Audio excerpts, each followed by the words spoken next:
Satu hari satu info pasal konten media sosial. So, korang tahu tak macam mana kita nak validate konten kita dekat media sosial tu berkualiti ataupun tidak? Ini khusus untuk video konten Ini khusus untuk video konten. So, kalau yang berbentuk penulisan ataupun gambar, itu tak boleh di-validate dengan cara inilah.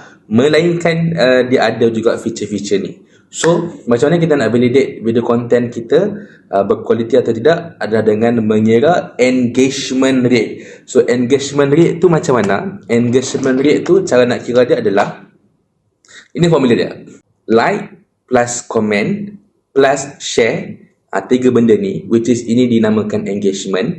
Like plus comment plus share ditambahkan semua dan dibahagikan dengan views. Okay, so engagement bahagi views kalilah dengan 100 menghasilkan engagement rate. So, cuba korang check video-video konten yang korang dah hasilkan, berapa engagement rate diorang?